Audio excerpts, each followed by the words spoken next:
De acuerdo. Bueno, muy buenas tardes. Es Muy buenas para tardes. el ser un gusto poder recibirla, Nan. Yo voy a leer una breve reseña sobre usted. Bueno, como bien sabemos, Nan Gloria Álvarez es una mujer maya cachiquel, lideresa comunitaria, agricultora, apicultora, avicultora, es cuidadora del bosque y de su sistema agroforestal. Ha desempeñado una labor como maestra en educación primaria urbana por más de 20 años. Ella Ujú. tiene estudios en psicología y ha obtenido un profesorado especializado en educación primaria por la USAC. Es bastante conocida por El Paraíso, el bosque en donde ella Ujú. cumple su labor política y a través de este espacio honra la memoria de sus padres. Entonces es un gusto para el ser poder contar con su presencia y la dinámica de este conversatorio gira en torno a algunas preguntas que yo deseo hacerle.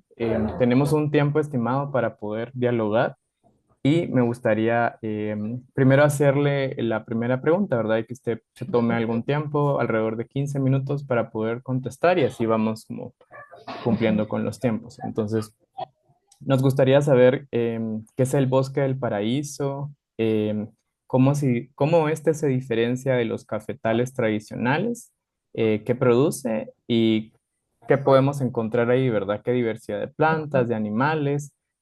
Cuéntenos un poco, por favor, acerca del bosque en el que usted está. Ujú.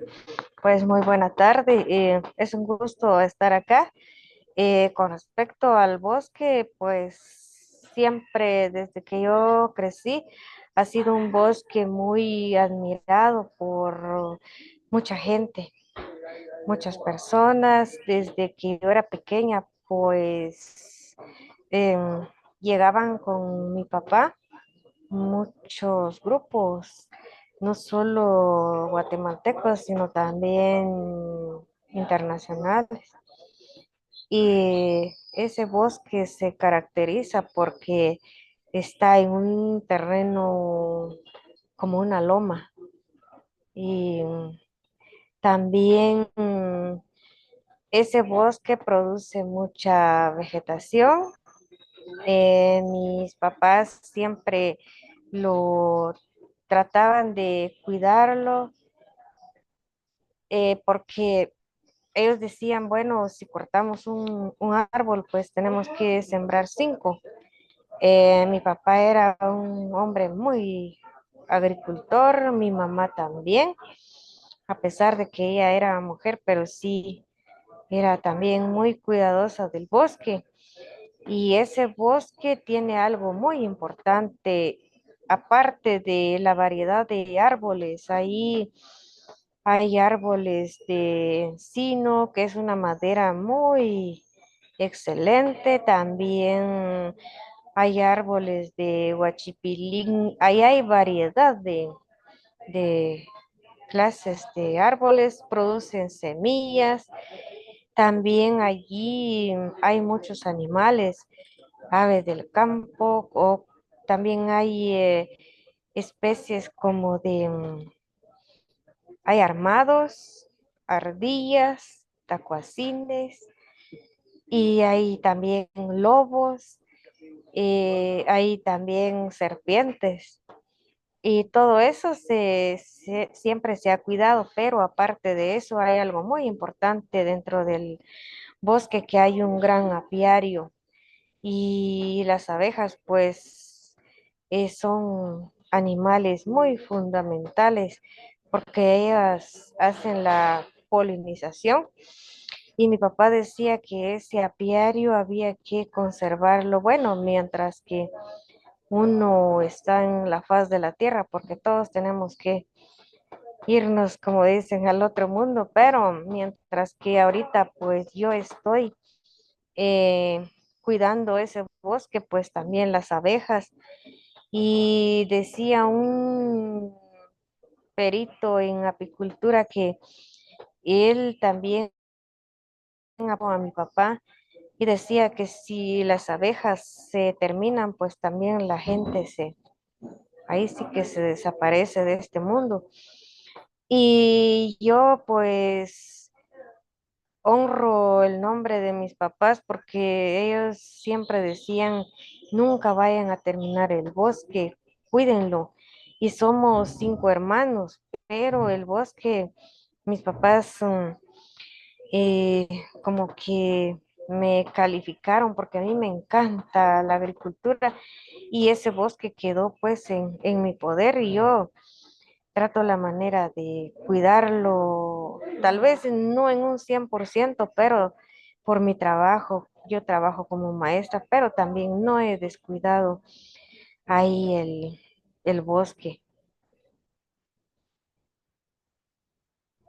Gracias, Nan. También nos gustaría que nos pudiera comentar acerca de cuáles cree usted que son las diferencias entre el bosque con los cafetales tradicionales y también preguntarle si hay hongos en este Ujú. bosque. Nos cuente un poco acerca de esto. Claro que sí, la diferencia del bosque es que es un bosque muy bonito.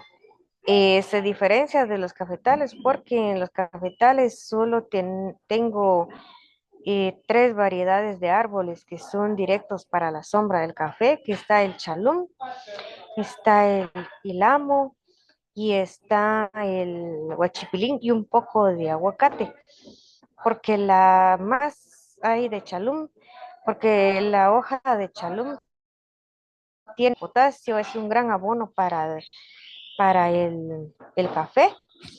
Y entonces yo trato la manera de no botar también los árboles de chalum, porque aparte de que dan mucha hoja para abono del café, también con el desombrado produce mucha leña y esa leña es muy buena. Y también hay hongos en el bosque, hay hongos de San Juan, hay otros que le dicen caquiches, son de color anaranjado y azul. También el guachipilín, qué belleza de hongos los que produce ese árbol. Y ahí hay variedad también, también tenemos, ahí tengo gravilea. Y la gravilea también produce una flor muy bonita para las abejas. Y también está el otro árbol es un árbol, los capulines también. Ese árbol produce muchas semillas para las palomas y es un área muy bonita ahí. Gracias. Ya me dieron ganas de visitarlo. Ojalá pronto esté ahí. Mire, una preguntita porque me Ujú, recordó mucho al chipilín. Este árbol está relacionado, ujú. el guachipilín está relacionado con el chipilín por la palabra.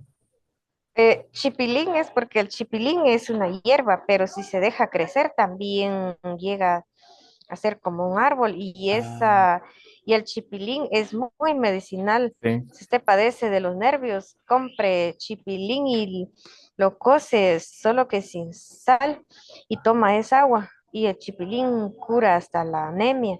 Wow. Muchas Ujú, gracias, Nan, por relatarnos este complejo sistema de relaciones entre las plantas, los ajá, árboles, los animales y el trabajo que usted hace. ujú, Ahora me gustaría como movernos un poco a la siguiente pregunta y es que usted como mencionó constantemente esta herencia, ¿verdad? ujú, De su mamá y de su papá ujú, y nos habla acerca de honrar la memoria de ellos, ¿verdad? Cuando usted ujú, se hace guardiana. Me ujú. gustaría preguntarle a qué se refiere con este proceso de honrar, ¿verdad? ¿Cómo usted genera este proceso? ¿Qué influencias ha tenido los conocimientos que usted posee en el manejo con el bosque? Que nos cuente un poco acerca de eso, ¿verdad? De la historia. Bueno, la historia es de que yo ahí sí que como usted dijo, guardiana, pues trato la manera de cuidar, más que todo cuidar el bosque. Eh, ya se alambró una parte, como es bastante, y eso para que nadie entre, para que no vayan a cortar algún árbol o hacerle daño también a las abejas que están dentro de ese bosque, porque ahorita casi ya de 40 cajas que mi papá dejó cuando él falleció. Ahorita hay casi las 300 cajas, imagínense. Y sale una miel, pero de calidad, que también eso ayudó mucho cuando la pandemia, mucha gente llegaba a traer una botella, que media botella, y viera yo, vendí, Dios me bendijo, porque la miel es muy medicinal para los pulmones, para los nervios y para todo. Y esa es una historia, esa es una historia muy grande. Tal vez ni nos alcanzan 15 minutos para, para contarle. De acuerdo, sí. Pues a nosotros nos gustaría mucho también el que estos conocimientos que surgen, ¿verdad?, de las plantas y de cómo se aplican. ¿Usted considera que estos conocimientos que usted posee, de dónde provienen, ¿verdad? ¿Provienen de conocimientos occidentales o provienen más de la ancestralidad, de su familia, de las personas que habitan cerca del bosque? Que nos pueda hablar acerca de cómo se genera este conocimiento transmitido. Bueno, ese conocimiento no viene de orientales ni nada, más que todo es de mis papás, porque cuando ellos llegaron allí, se llama el Naranjo, ellos se establecieron, pero es una historia porque apenas ellos no tenían recursos, compraron media cuerda de terreno. Era una porción muy pequeña, pero mi papá se puso a trabajar, mi mamá también, cuidando animales. Ellos no tenían ninguna profesión. Únicamente mi papá había sacado segundo grado de primaria y mi mamá también. Pero ellos decían, bueno, no solo del pan vive el hombre, dice en la Santa Biblia. Entonces empezaron a trabajar, como no tiene idea. Luego ya nacieron mis hermanos, crecieron, se pusieron a trabajar. Habían animales ahí y esto influyó mucho porque ya la gente que vivían ahí dijeron, bueno, ¿y estas personas de dónde vienen tan trabajadoras? Y esto influyó mucho porque ya mi papá y mi mamá, conforme ellos fueron trabajando, también ahí había mucha gente del pueblo de San Antonio Palopó y ellos tenían terrenos ahí, pero les costaba mucho. Entonces vieron que mis papás eran tan trabajadores, empezaron a ofrecerle terreno a mis papás y por una cuerda, que dos cuerdas, que tres cuerdas y mire, con eso ellos agrandaron con decirle que el último terreno que ellos compraron, vendieron todos los animales. Ellos tenían vacas, caballos, ovejas, cabros, patos, pollos y hasta perros, conejos, todo lo vendieron y para juntar el dinero, pues porque ellos no tenían en efectivo. Y después de eso, de esa compra influyó mucho porque ya mis papás cultivaron una parte de ese terreno y ya generó trabajo para toda esa gente que vive ahí cerca, ahí en el Naranjo aún. También llegó mucha gente de San Gabriel, comunidades que están alrededor de Naranjo. Y ya mi papá pues era un gran, ahí sí que no era gran terrateniente porque también no, o sea, el terreno es grande, pero a lo que voy, que ellos no podían cultivar, no tenían el suficiente dinero, entonces empezaron a cultivar café. Ya el café les fue generando dinero y también fue de una gran ayuda para toda esa gente. Sinan es una historia bastante como Ujú, compleja y a mí también ahorita me surge la pregunta, ¿verdad? De esto que usted ha aprendido, ¿cómo le fue transmitido? O sea, ellos los conocimientos se lo contaban desde niña, era algo en lo que participaban todas o todas las personas, o sea, cómo esta historia también conlleva un proceso de guardar la memoria de los conocimientos. Me imagino que usted sabe bastante acerca de la siembra, de qué animales, de los tiempos.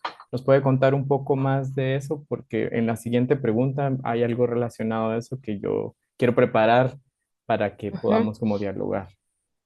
Sí, la verdad es que yo conozco mucho porque éramos 6 hermanos, 5 varones y yo la única mujer.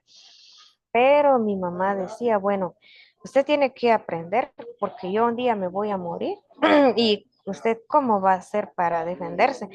Entonces mi mamá influyó mucho en mí a que yo aprendiera y mi papá y que a mí me gustaba también porque me encantaba. Mi mamá llegó a tener un corral con animales, pollos, patos y chompipes, eran 500 animales, pero después que yo, bueno, yo aprendí todo eso, el manejo, cómo se cuidaban los pollos, los patos.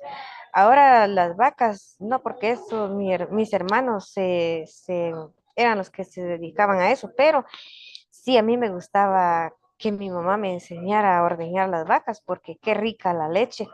Y yo lo aprendí también cabras, yo ordeñaba las cabras, por eso es que yo no me enfermo, gracias a Dios, hasta aquí estoy, pero yo no sé ni qué es tomar ni pastilla ni nada, porque mi mamá sí nos dio alimentación buena cuando éramos pequeños. Y yo sí aprendí bastante, bastante, tal vez aún yo aprendí más que mis hermanos, porque yo siempre estuve con ellos, únicamente que yo cuando me fui de la casa fue porque yo quería prepararme y no tenía oportunidades ahí, entonces yo me tuve que ir hasta la Antigua. Y, pero también no fue fácil porque yo saqué mi primaria ahí en Naranjo, el básico aquí en San Lucas, pero ya mis hermanos también, tengo un hermano que es médico y ya con él era mucho el gasto. Con decirle que yo después de que saqué mi tercero básico tuve que trabajar duro a la par de mis papás para poder juntar dinero y luego salir porque no había acceso, no como hoy en día, pues la educación. Aquí en San Lucas ya hay carreras, pero antes no había, entonces me tuve que ir a la Antigua, pues estando allá ya me salió una beca a Costa Rica, pero no me fui porque yo quería regresar por todo lo de la crianza de animales. Y yo quería aprender mucho.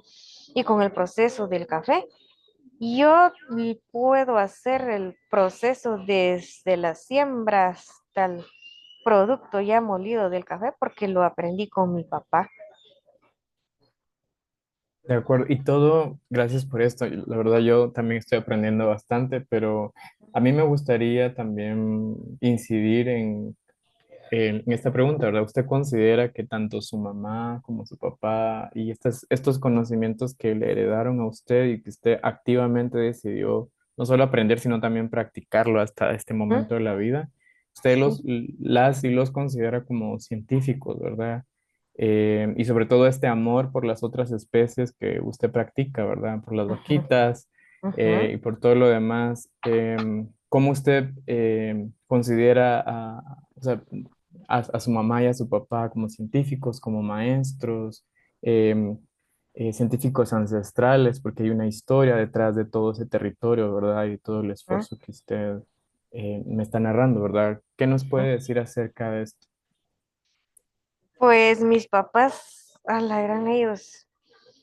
Eran muy, mi papá, que él se crió con mi abuelo, pero él aprendió mucho porque mi abuelo también era muy estricto, porque mi papá se quedó huerfanito de parte de mamá de 4 años. Eso contaba mi papá, pero mi abuelo era un gran hombre, muy trabajador, él sabía de todo. Fíjese que mi papá, él le hacía la albañilería. Mire, él sabía de todo. Y también mi mamá, que mi mamá era hija de una familia numerosa, pero muy trabajadora en el cultivo. Ella era de Tecpan, Guatemala. Y mi abuelo, los ponía a trabajar. Ella sabía cultivo de maíz, fruta y todo lo que se daba allá en Tecpan, porque es diferente el clima de allá al de acá. Pero ellos fueron unos grandes personas muy sabias, muy conocedoras de tantísimo que cuando, y ellos también enseñaban a la gente y mucha gente también tomaron el ejemplo de ellos, porque ahí en el Naranjo, donde yo vivo, y en San Peté y San Gabriel, hay mucha gente que también empezaron a trabajar, iban a llamar a mi papá para que les enseñara y él nunca fue egoísta, él era una persona que cuando le pedían un consejo o algo, él con mucho gusto lo hacía. Él fue líder durante 30 años ahí en la comunidad, a pesar de que todo lo que tenía, pero ya después él ya se dedicó solo a lo de la casa y ya se superó bastante.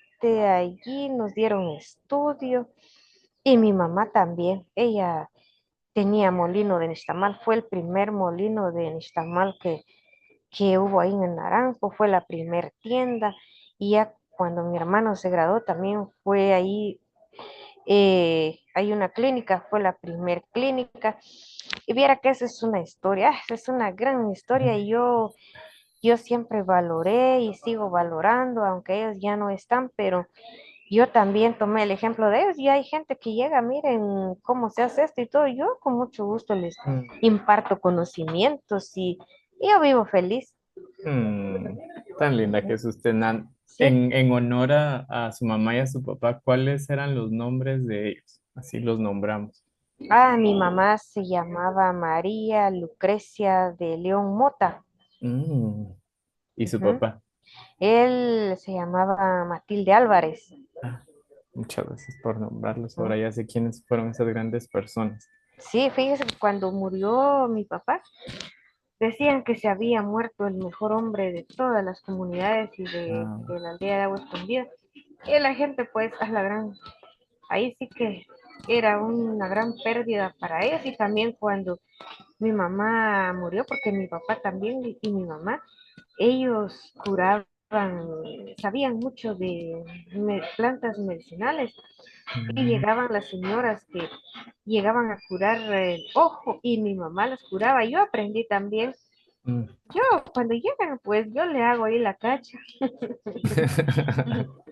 Sí. Ay, mm, a mí me gustaría mucho como honrar como la memoria de estos médicos ancestrales que fue su mamá y su papá, Sí. haciendo como mención de esta pregunta que me gustaría saber qué opinión usted tiene acerca de esto, ¿verdad? Perdón si no pronuncio bien estas palabras porque no es mi idioma materno, pero en Guatemala mucho se habla del buen vivir, lo que se conoce como el Utzcaslemal, Ujú, pero o sea, nosotros entendemos que es el vivir bien, pero para ujú. ustedes en la comunidad del paraíso, en el contexto del bosque, de la historia de su mamá, de su papá, ¿qué significa para usted el buen vivir? Bueno, el buen vivir ahí va a depender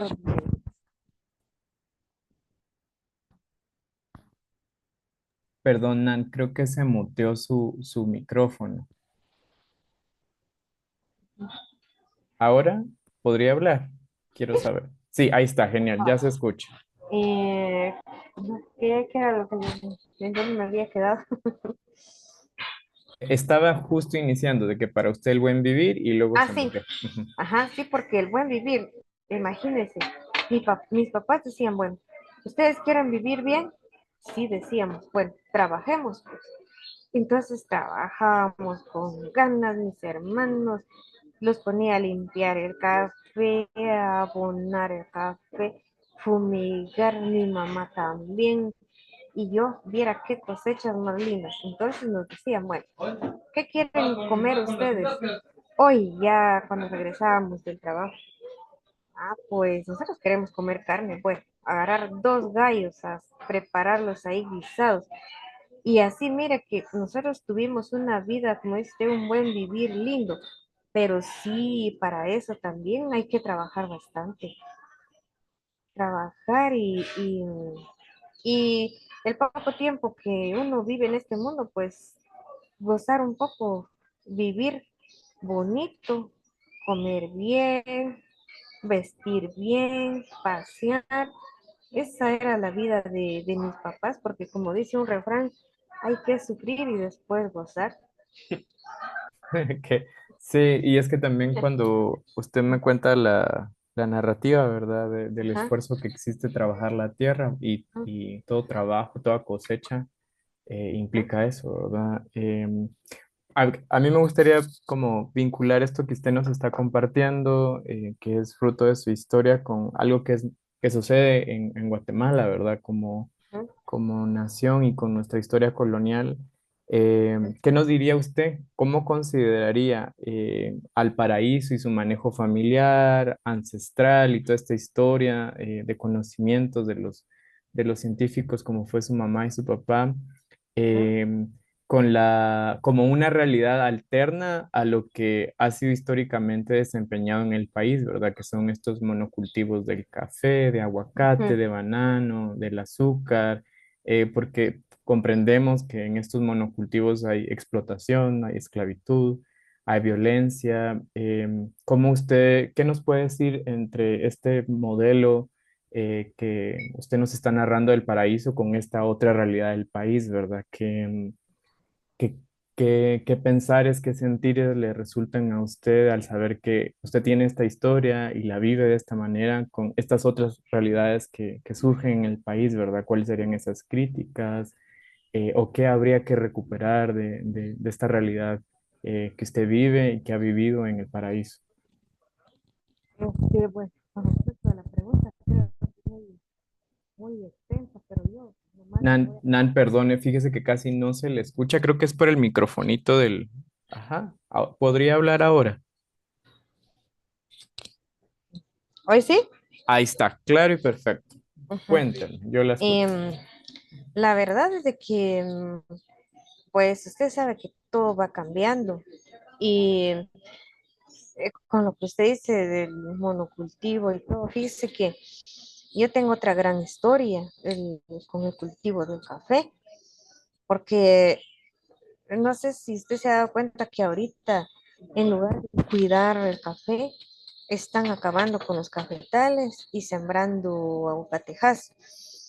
Pero yo, en lo personal, tuve ahí sí que una mala experiencia porque yo no sabía no sé si usted se acuerda cuando atacó la roya por primera vez en Guatemala. Sí, fue un desastre eso. Ajá, Ujú. fíjese que pues el café estaba lindo de cosecha, yo estaba cortando y toda la gente estaba cortando.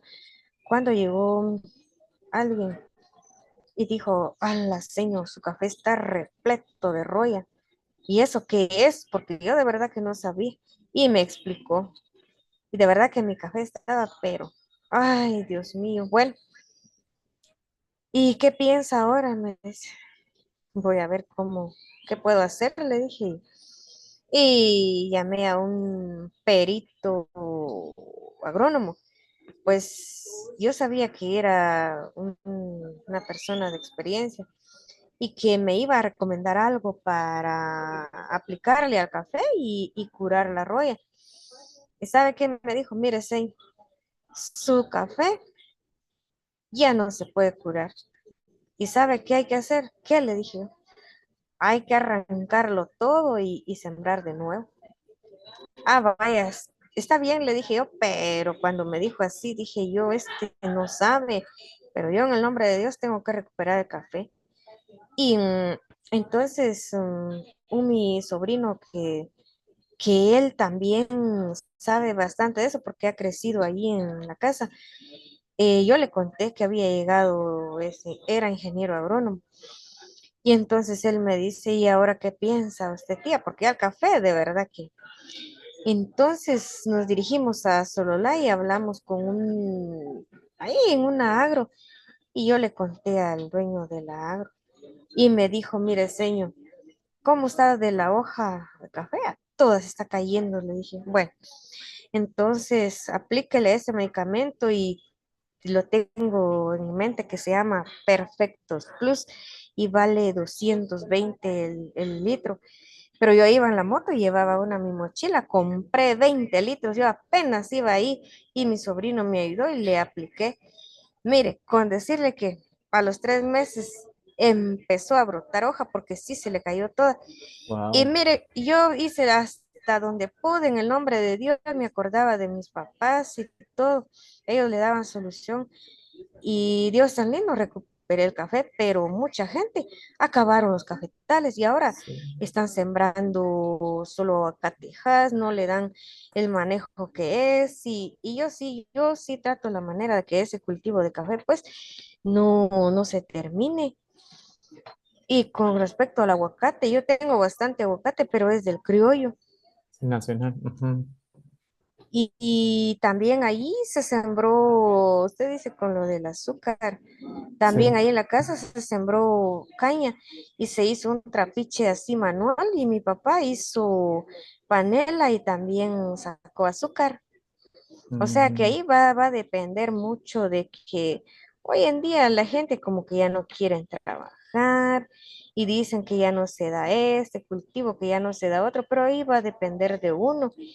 Y ahorita el café, el aguacatejas como que se está volviendo un monocultivo y están acabando con cafetales, que no debería de ser, pues en mi manera de pensar, no se debería de hacer eso.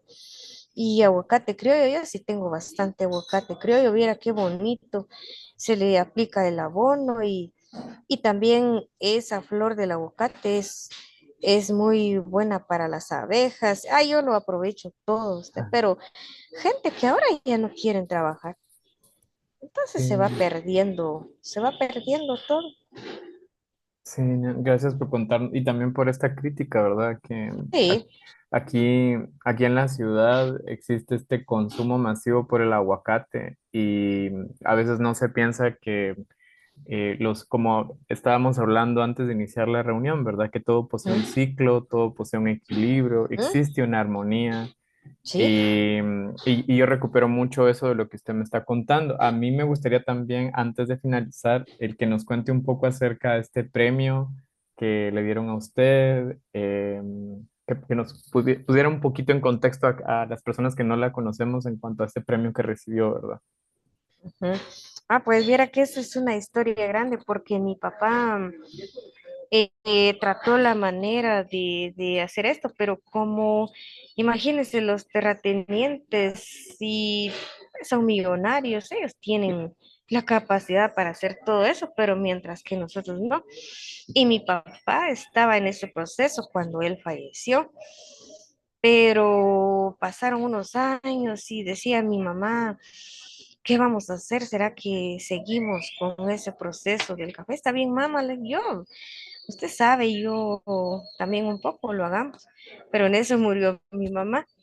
Pero yo no me di por vencida, yo nunca me doy por vencida. Entonces yo le dije a mi hermano que él vive ahí porque mis hermanos no viven ahí porque ellos tienen otro trabajo. Y hagámoslo. Ah, no, eso cuesta mucho, dijo mi hermano. ¿No se anima? No, me dijo. Ah, bueno.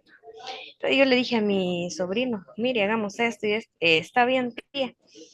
Y no, allí no había patio, pero en la casa de mi hermano, que es médico, está todo pavimentado.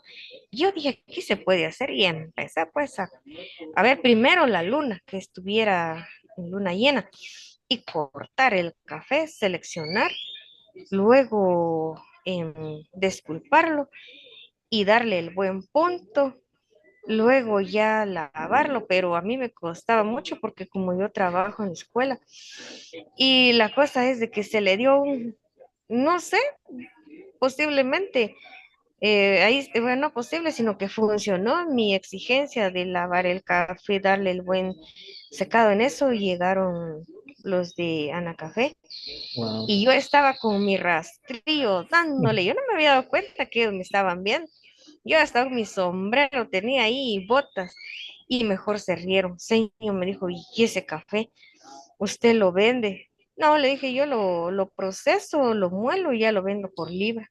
Y tiene ahora, tengo, le dije. Y les fui a traer una libra, se la regalo, le dije, porque que Wow. prueben mi café. Bueno, después se llevaron un puño de café. ¿Cuál fue la sorpresa? Como al mes Llegó el de Ana Café y me mire, señor, ¿quiere participar usted en un concurso de café allá en una finca de Retaluleu? Hasta bien, Wow. le dije. Y bueno, tal día se va a hacer la cosa que me fueron a traer y fui. Cuando vi, era a nivel de la cuenca del agua, ahí estaban los finqueros. Y dije, ¿yo qué estoy haciendo si yo soy una Sí. persona trabajadora humilde, mientras que ellos son millonarios? Pero bueno, eso no impide de repente que yo les gane, dije yo en mi mente. Mm, Y empezaron, pues. Pero lo curioso fue que empezaron a dar diplomas y diplomas y diplomas. Y yo nada. Pero bueno, pero voy a esperar, dije yo. Después, bueno, vamos a premiar eh, tres fincas. Dijo. El primer lugar lo lleva a la finca de Juan Ana. El segundo lugar para Titlán. Yo el primero, dije, yo grité, usted, y todos esos finqueros se me quedaron viendo. Yo aplaudía, yo quería que me aplaudieran. En el momento, ¿cómo me van a aplaudir estos ingratos si les gané? Dije yo. Y cabal, ahí me dieron mi plaqueta como el primer lugar. wow. Ujú. Felicidad. Sí, O ya sea, ves. sí, yo siento que justamente la herencia de su mamá y de su papá fue el resultado de eso, ¿verdad? Y Ujú. Sí. sí, y sin duda yo espero que quienes estemos escuchando estas historias también hayamos aprendido bastante del trabajo colectivo, de Ujú, honrar la memoria de nuestras mamás y nuestros papás y en todo ujú, caso, ¿verdad? Abrir los diálogos sobre la importancia de la siembra, de la cosecha, y no ujú, solo en términos de la agricultura y la apicultura, sino también con las prácticas, ¿verdad? De cómo ujú, nos relacionamos, como usted bien me dijo al inicio, ¿verdad? De cómo nos estamos relacionando con la madre tierra y con los otros seres ujú, vivos. Entonces, a ujú, mí me gustaría cerrar el espacio agradeciendo mucho lo que nos ha contado, las lecciones ujú. que me ha compartido y también si hay algún último aporte o alguna última historia que usted nos quisiera compartir, Pues hay otra historia muy linda, usted, con porque gusto. ahí Ujú. en el terreno que se llama Paraíso, allí hay una piedra que es redonda, pero le hicieron como una puertecita cuadrada, pero yo solo, como yo pequeña, miraba a mi papá que él cuando iba a trabajar le iba ¿cómo le dijera? A echarle un poquito de alcohol, sí, guaro pues, y les encendía una su candela. Pero como yo pequeña, pero ya después yo le pregunté, papá, ¿y usted por qué hace eso? Porque eso es para pedirle permiso a la Mm, madre tierra y porque allí, no se va a asustar, pero ahí es un lugar encantado. ¿Sabe mm. qué es el encanto? ¿No? ¿Qué es el encanto? Pues el encanto es el dueño como Dios dejó la tierra, pero la dejó bien ordenada. Ahí está el dueño del monte. El guardián. Ujú. Ajá. Y él, pues es una historia muy grande, usted, por eso le digo que esto no alcanza. Tal vez nos llevaría un día, ahí sí le podría yo contar todo, pero sí, allí es un lugar encantado. Pero Wow. mientras que decía mi papá, uno le pide permiso a la madre tierra, no pasa nada. Y porque allí mi papá soñaba al rey y la reina y con oro y todo. Y también allí llegó un señor que llevaba 5 iguanas y un macho, dice. Y ahí Wow. se multiplicaron las iguanas. Pero después decían los trabajadores, ahí está el dueño del monte, es la iguana, pero mire que mi papá se reía porque allí está esa piedra y aún ahí está, yo la conservo, no dejo que Wow. le hagan daño. Y un día que vaya, de repente vamos Claro, a ir a ver y ahí está la piedra. claro, claro. ¿Ves? Bueno, sí, gracias por contarme todo esto y sí, la verdad es que estos minutos son solo una minúscula parte de lo que representa estar en el paraíso. Ujú, Yo entiendo justamente con lo que usted me comenta que este espacio también usted lo siente, bueno, yo lo siento a través de lo que usted me está comentando, como que también conlleva un grado energético y que no Ujú, solamente es un sistema agroforestal de árboles y ujú, plantas, sino que es un sistema socioecológico porque se desarrollan distintas relaciones, ¿verdad? Y ujú, a mí, la verdad, quisiera honrar nombrándolo como un territorio verdaderamente ancestral, lo que se conoce como Sihuantinamit. Y no me queda más que agradecerle mucho su tiempo, el que hoy se haya levantado con la intención de compartir esto conmigo y con las personas que luego la van a escuchar y la van a observar. ujú. Para el ser es realmente un privilegio y una oportunidad el poder tener esta historia dentro de las alianzas que estamos construyendo con las personas en los territorios. Y solo me queda agradecerle y despedirme de usted y espero en una muy ansiada oportunidad conocerla y conocer el paraíso y espero tenga bonita tarde y voy a cerrar la transmisión. Muchísimas gracias. A usted por esta oportunidad y yo le doy gracias a Dios, le deseo suerte y que Dios nos bendiga. Gracias. Muchas gracias. Que así sea. Y voy a detener la grabación.